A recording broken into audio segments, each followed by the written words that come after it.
We're being joined by Dhananjay Sinha, co-head of equities and head of research, strategy and economics at Systematics, as well as Dhiraj Nim, who's an economist and strategist at ANZ Research. Thank you so much, gentlemen, for taking time out and joining us this afternoon. The first question that, of course, that has to be asked is that, of course, this is a very big surprise. You did have the bond markets reacting to it. And, of course, equity markets were not trading at the time, but it seems plausible that that could have also seen a 21-gun salute, if you will, when it comes to the kind of reaction, because this is a good surprise that you're looking at.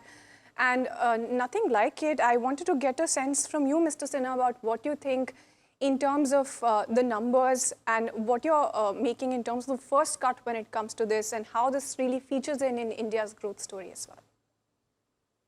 I think this has been a major surprise. I think the expectation that we were having is that in terms of the nominal growth, there would be a sort of a deceleration from close to 8.8% to something like 8%. And with the inflation in the region of 0.8 to 1%, we were expecting the real GDP growth to be about 7-odd%. So this has been on the higher side. The actual print has been on the higher side. It does. The important feature in this whole number is that there has been a sort of a ramp up as far as domestic consumption is concerned. That has come up much stronger than what was expected. And this basically shows that there is a certain amount of indigeneity as far as the overall income situation is concerned. So that is one aspect of it. The other aspect is that this is happening despite the fact that there is a contraction in the government consumption expenditure, which gives an impression that the inherent demand is stronger as per the GDP numbers. There has also been widening of the trade deficit if you consider the export of goods and services. So that has actually widened. So it looks to be a commendable number on the face of it. I would say that we are kind of skeptical about the optimism around this number because you have a scenario where the inflation is actually coming off to such a low level, both for the CPI and the WPI. This typically happens during a weak demand scenario. So if you have a GDP number showing very strong consumption demand and you have such low inflation, that itself is a sort of a conundrum. And I would say from a policy standpoint, the question is about why was there such a pressure on the policy makers to front load monetary policy easing, liquidity easing, and also the GST rationalization. These things typically happen when the demand scenario is weak, whereas the GDP number is showing us it is very robust. So there is a clear distortion between the policy responses and the numbers that the GDP numbers are telling us. Well, absolutely, and that's precisely the point that I wanted to, take across to Dhiraj as well, Mr. Sinha. What do you make of the number? First things first, Dhiraj, and the second thing is, in terms of the policy intervention, what are you then expecting when it comes to this? Because bond yields, of course, have given their reaction in terms of the inkling that they're getting in terms of the number and how this features in India's growth story, and perhaps what the reaction they're expecting from RBI as well. What is the sense that you're getting when it comes to the number as well? Look, I would certainly not disagree. It's a big positive surprise, but we have to take it with a pinch of salt.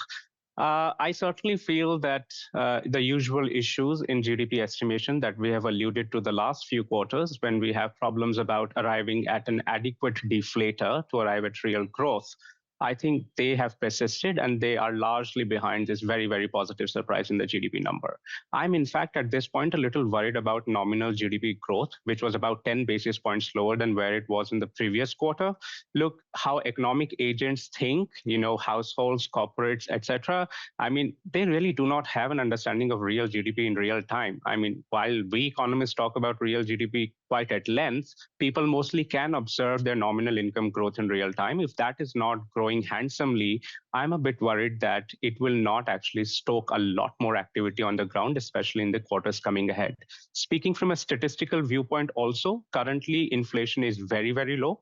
But if there is a normal momentum growth in inflation indices over 2026, the deflator growth will turn around. And if nominal GDP growth does not pick up, that will subdue your real GDP growth. So that is also a risk we have to consider.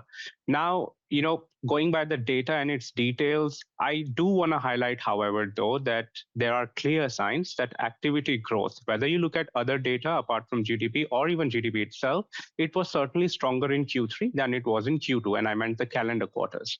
So I do think there was an acceleration in activity, but certainly not of the order that the headline GDP figures reported. Now, coming back to your question of what should RBI do, how should markets look at it, I think markets have looked at it, again, with a fair bit of salt because, the growth on ground is not feeling like 8% really. So I think, and if it were 8%, you would see it in a lot of the metrics. Like Mr. Sinha mentioned, our inflation numbers are actually quite subdued. If you had 3/4 of 7% plus growth, I think that should have showed up in prices. I think it should have showed up in much higher bond yields than we currently have, much larger current account deficit than we currently have, much stronger credit growth, but that is not the case. So of course, markets are discounting the headline GDP figures, but they're also not alarmed about the pace of growth, which certainly is holding up well.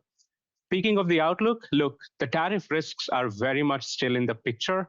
In fact, if anything, the recent news flow seems to suggest it could take a while before India gets to a trade deal with the US. And I reckon that tariffs are a significant structural and cyclical risk to India's growth. So outlook is clearly not out of the woods yet. And I believe that the RBI should be focused on that. With the kind of policy room that low inflation has accorded the Reserve Bank of India, I do believe that they should go for at least one more 25 basis point cut on 5th December.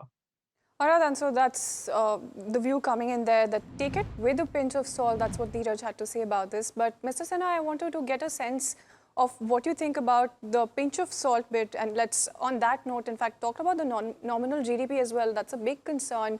You do have growth that is good. Yes, that's a surprise. But the nominal GDP can have its own impact at the same time. It could still be very much a challenge. Is that how you're also looking at it?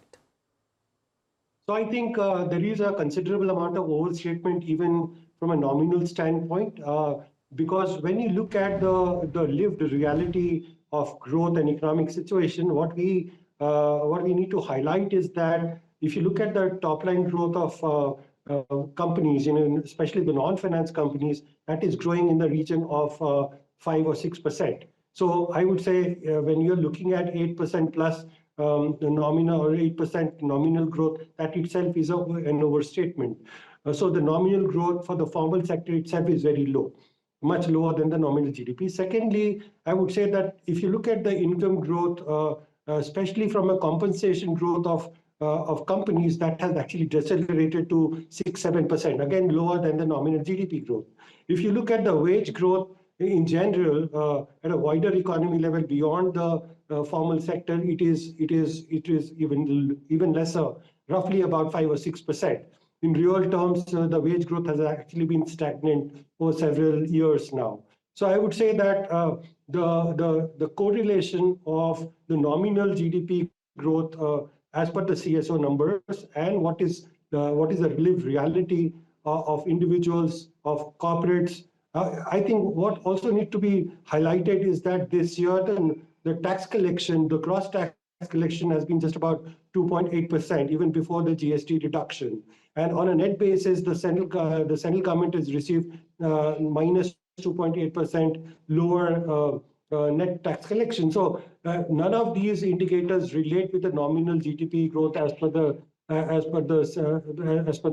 GDP numbers are presenting. So essentially, the key issue is also about how the nominal values are measured in the GDP numbers, and if you sort of accommodate a certain level of inflation, the real GDP could be much lesser than what is actually projected in the GDP numbers. Well, absolutely, and the lived reality is something that we've got to be looking at. There's still a bunch of uncertainty that prevails, like Dhiraj highlighted, when it comes to tariffs especially, and trade and India-US relations as well. Thank you so much, gentlemen, for taking time out and joining us this afternoon.